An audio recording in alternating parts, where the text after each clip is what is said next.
সুদর্শন চক্রের জন্ম কিভাবে হয়েছিল?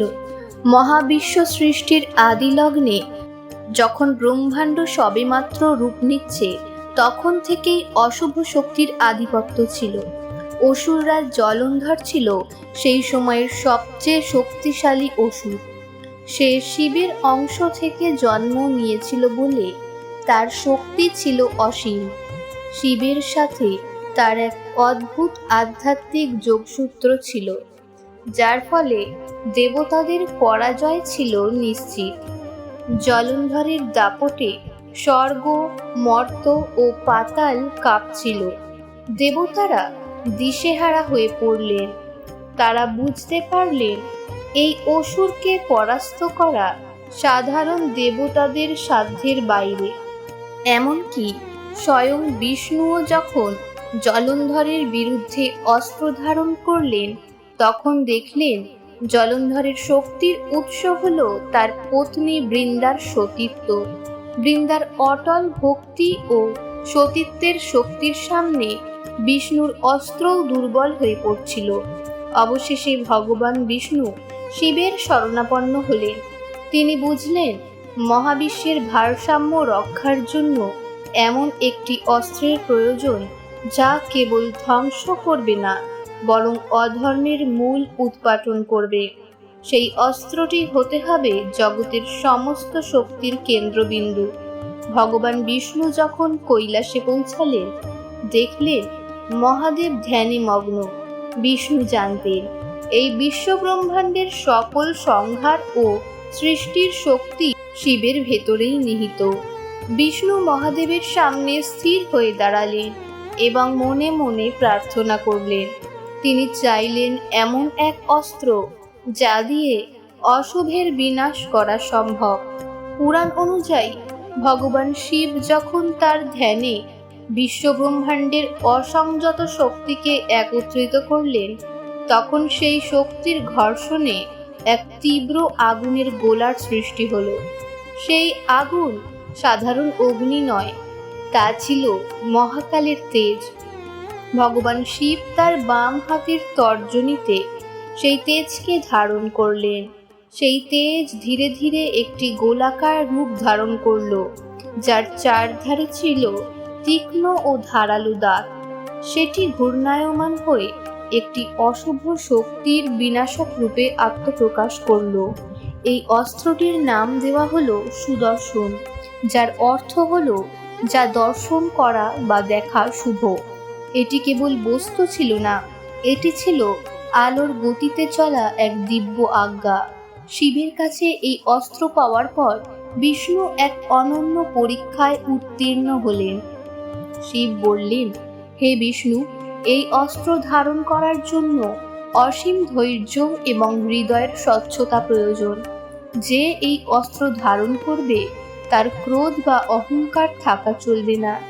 কেবল তিনি এই অস্ত্র নিয়ন্ত্রণ করতে পারবেন, যিনি জগতের সব জীবের মঙ্গলের কথা ভাবেন। বিষ্ণু অবনত মস্তকে সেই অস্ত্র গ্রহণ করলেন। যখন বিষ্ণু তার আঙুলে সুদর্শন চক্রটি নিলেন, তখন মহাবিশ্ব কেঁপে উঠেছিল।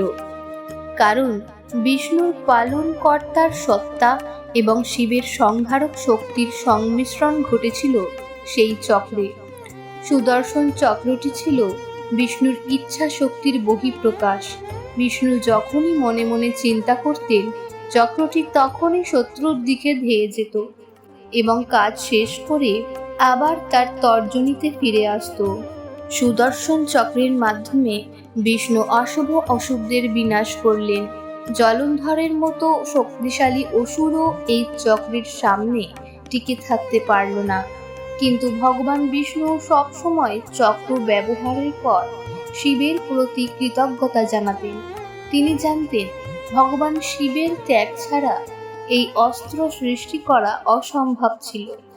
কুরুক্ষেত্রের যুদ্ধের সেই কঠিন দিনে যখন অর্জুন তার পুত্র অভিমন্যুর মৃত্যুর প্রতিশোধ নেওয়ার জন্য প্রতিজ্ঞা করেছিলেন যে সূর্যাস্তের আগেই তিনি জয়দ্রথকে বধ করবেন, তখন সুদর্শন চক্র এক অনন্য ভূমিকা পালন করেছিল। কৌরবদের ব্যূহ ভেদ করে জয়দ্রথকে খুঁজে পাওয়া অর্জুনের জন্য প্রায় অসম্ভব ছিল। সূর্য ধীরে ধীরে ডুবতে শুরু করেছে, আর জয়দ্রথকে আড়াল করে রাখা হয়েছে বিশাল এক বাহিনীর পেছনে। অর্জুন যখন দিশেহারা, তখন ভগবান শ্রীকৃষ্ণ, যিনি স্বয়ং বিষ্ণুর অবতার, অর্জুনকে অভয় দিলেন। কৃষ্ণ বুঝতে পারলেন মানবিক অস্ত্র দিয়ে আজ জয়দ্রথকে বধ করা সম্ভব নয়। তখন কৃষ্ণ তার তর্জনী থেকে সুদর্শন চক্রটি আকাশ পথে ছেড়ে দিলেন। চক্রটি এমনভাবে আকাশে ঘুরে বেড়াতে লাগলো যেন তা সূর্যের আলোকে ঢেকে ফেলেছে। আকাশ হঠাৎ অন্ধকারে ছেয়ে গেল, যেন অকাল সন্ধ্যা নেমেছে।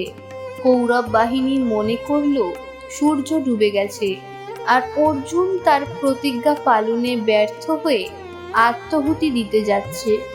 জয়দ্রথ যে এতদিন আত্মগোপন করেছিল, সে উল্লাসে মেতে উঠল। সে তার গোপন আস্তানা থেকে বেরিয়ে এলো এবং সূর্য ডুবে গেছে ভেবে অর্জুনকে উপহাস করতে লাগলো।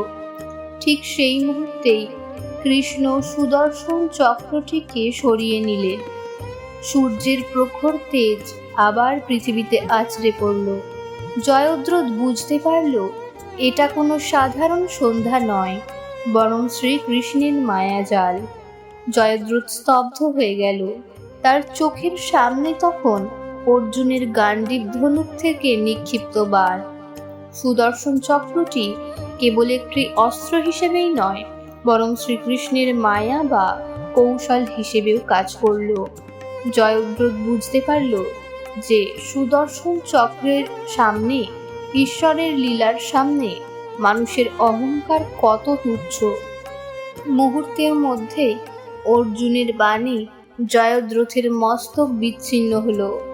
সুদর্শন চক্রটি শান্তভাবে শ্রীকৃষ্ণের তর্জনীতে ফিরে এলো।